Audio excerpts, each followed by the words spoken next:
Hey there, I have a question for you. Have you ever wondered whether you have left your banking on autopilot? Are you uncertain about the performance of your retirement savings and whether or not they're invested? Or are you dreaming of having that wedding bliss one of these days in the near or far future and wondering whether or not you can afford it, or you actually have no idea at all how much it will cost you when the time comes? If any of my questions make you sit and pause, then you, my friend, need to stop whatever you're doing and pay attention. I've got something extraordinary to share with you that will revolutionize the way you think about your personal finances. Now, if you're new to my channel, my name is Adelaide and I'm here to help you pick the next best book to read. I share books that I've actually read and that have added new knowledge and value to my life. So if you've been following me for a while now, I appreciate your support and your presence. Now, if you're new to my channel, subscribe so that you stay tuned to the most amazing book reads you could ever have. Now, back to our critical business of the day. We all know that speaking of personal finance can be a perplexing maze. It can be a daunting task. Some people don't even want to talk of their personal finances because it's filled with lots of unanswered questions and overwhelming uncertainties. And it doesn't help that we also have an information overload, both in our emails and on online platforms that we cannot deal with.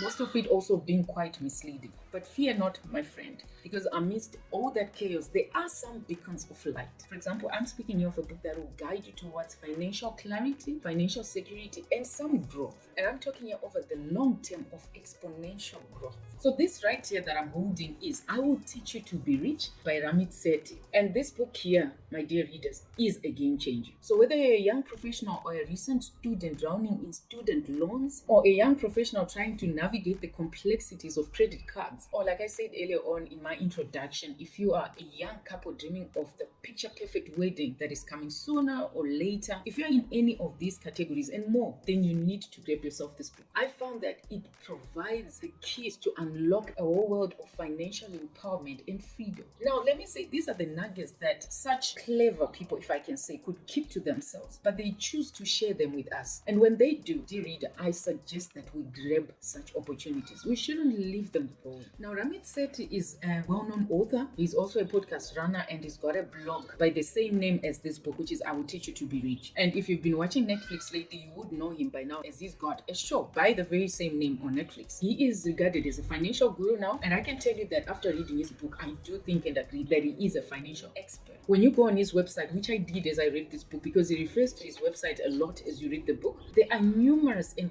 countless resources that he shares with the reader and the website visitor that you can adopt for your life and make use of in trying to automate your finances and getting to that point where you regard yourself as being rich. Now, as I prepared for this video, I decided that I will pose 5 key questions that come from this book that should help you get some candid awareness and reflection on how you are managing your personal finances at this point. This book was a huge wake-up call for me, and I know that it will be for you too, especially if you have never seen it already. So then, without further ado, let's get into the questions. Now, the first question that came and popped right into my face as I read this book is, are you living your banking on autopilot? This question really made me pause and reflect. And unfortunately, my own answer to this question was a yes. I realized as I read this book that I'd been complacent and sleeping on the wheel with my banking setup for years. We're talking here more than a decade. And it was time for me to reassess. So I discovered the importance of reviewing my banking fees and even reviewing the services I'm getting from my bank itself. If I have been with my bank for years, which is the case with me, and if it's the case with you, then you need to review at least after all those years that you've been with your bank. If you joined your bank soon after you left college, is it still serving you? Should you be with them? With the proliferation of many digital banks right now, should you be looking at those and could you get better service from those? So when I reviewed my banking fees, let me tell you, it was eye-opening. I didn't realize that I was paying for so much without regard of it, without knowledge of it, on a monthly basis for years. So I got on a call with my bank and I negotiated for a reduction of my fees. I even reviewed some of the fees I was paying unnecessarily for what is regarded as prestige benefits I was not even using. That is money that was going for years, month on month. If you're in the same boat as I was a few days ago, at least, because now I've rectified the situation, then you need to go into your bank account, review your fees, see if there's justification for each and every fee you're paying. And if you're not using the rewards, it's either you start using the rewards that are due to you, or you then stop paying those fees, because it's a drainage on your account that is unnecessary. It could be money accumulating in your account for years. Now, banks themselves will not tell you, they will not call you to tell you that you're paying for fees opportunities that you're not making use of. You need to do that for yourself. They're there to make money. It was incredible to see how a simple phone call, just making time for it, could save me a significant amount of money each year. And I'm glad that I've done that, albeit too late. And the wonderful thing about this book, which I think is probably how it's different from all the other books on personal finances, is that Ramit Sethi provides you with the scripts that you can use to make these calls, to negotiate for reductions of fees, for increases in your returns, reduction of your APRs, literally anything. When you want to make any phone calls and you're not sure where to start from, and you're conscious of what you're going to say, and you're going to make errors, you're going to be timid, you won't get the results you want, he provides you with the scripts that you can use to make that call and make sure that you get what you're asking for from the bank or from the financial services provider. And I use one of the scripts there to call my bank. The second question is, are you optimizing your credit cards? So I know that this is going to sound ridiculous, but I personally hate credit cards. Well, at least I hated them until I read this book. I do not even use my credit card after I paid it off. And what I did was I reduced my maximum balance in it and literally signed this thing off. I shunned it, literally shunned it like the plague. Now that might sound wise for someone who thought like me until they've read this book. Because I thought that I was doing the right thing. I thought that because credit cards is money that is lent to you and it's not yours, that it's better to not use or ever touch it once it's paid off at all. So I used my debit cards, but I did not use my credit cards. And I was losing out. And I learned in this book that I should have been using my credit card, making all my payments through my credit card so that I can get the benefits of the rewards that are attached to my credit card. It's amazing to see how wrong I was. I never really paid attention to the rewards that come with credit card payments, you see. But after reading this book, I realized that I was missing out on fantastic opportunities. So from now on, I will do automatic transfers into my credit card, and I've decided that I'll make the bulk of my payments that can be made from a credit card from there. It's like getting money for free. So this newfound understanding of credit cards truly revolutionized my understanding of this sector within our personal finances. And I'm not even embarrassed to share that. The third question that pops up into your mind when you read this book is, how can you save more money without sacrificing your lifestyle? So this book says we can use conscious spending and find ways to save without depriving ourselves, or at least without having that feeling of being deprived. So this approach challenged my old way of thinking again around savings, where I thought that saving means that we have to forgo things that we love and enjoy. So this is also where Ramit Sethi brings his famous theory and approach around automating your finances and how you split them into various accounts from your account where you put your income in. And for most people, it's the current account.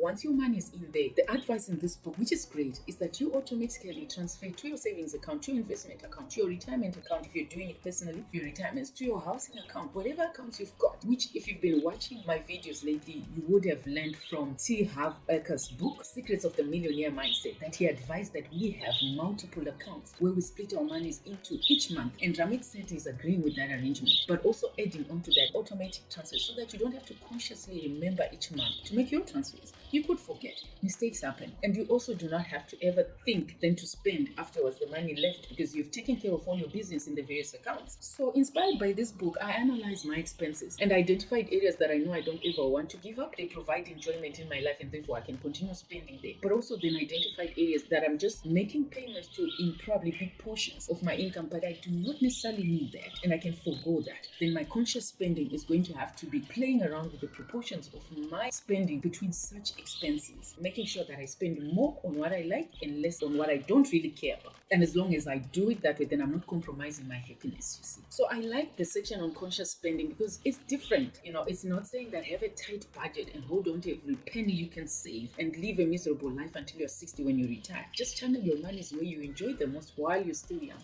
Now, the fourth question is, naturally, how can you make more money? Because if we're talking about being rich, it means we need to accumulate some of our monies from somewhere, isn't it? Besides saving and investing and planning for retirement and planning for our weddings, we need to at least keep on accumulating with further and additional income. So this book made me realize that I had untapped potential to increase my income even without a higher paying job or switching my career to a different, more lucrative career. So now I started exploring various side hustles and even in some areas of passion that I have that could become potential sources of income, especially around freelancing. freelance. This book talks about freelancing and advises the reader to take that as a serious option in addition to their income from their employer or from their business, making it obvious that we can definitely monetize our skills and our passions. Now, the fifth question is, how can you invest wisely? We're talking of a book that teaches you to be rich. Investment is naturally one of the very heavily visited subjects. Now, for many people, the subject of investing seems daunting and confusing. And it does not help that we've got so much information overload coming from all directions. We get so much contradicting and conflicting information that at the end of the day, you don't know what to do with your investments. So we either act on incorrect information, or some choose to just give up altogether and say, okay, this is just too much. But this book breaks down the investing concepts in a way that anyone can understand. At least I understood. I added more information to what I already knew, and you can do that too. Now, in my case, I have some investments already, but this book made me realize that my investment accounts are overladen with high proportions of individual stocks versus having low-cost index funds. So now I'm working on further diversification of my accounts as a prompt from this book, and I'm glad that I've read it. So I will tell you that with the way the stock market has been in a dip for the last year or so, my heavily laden individual stocks accounts were looking pretty red, bloody red. And when I read Ramit's book, and a few days ago I made a change and decided to shift some of my funds into index funds, those are green, and they've actually diluted some of the redness that was showing up in my accounts. And in my personal experience, I will add this, that some of the individual stocks' dismal performance is coming from the stocks that are on every guru's lips almost all the time. And this book warns us about those financial experts and gurus. Some of them are paid on a commission and therefore will do anything to sell whatever information they've got. So this book will help by encouraging you to start investing and diversifying your portfolios. It even gives you the proportions that you should follow when you read it. And I strongly encourage you to get this book if you really want to improve your investment game. So my dear readers, the long and short of my recommendation of this book is that it has been a game changer for me. And I mean that exactly. It is that book that brings questions into your life that you must answer yourself, that I had to answer myself in order to get empowered financially and revolutionize my way of thinking around my finances and actually take charge of them. I can tell you that the 5 key questions that I've shared today are just the tip of the iceberg.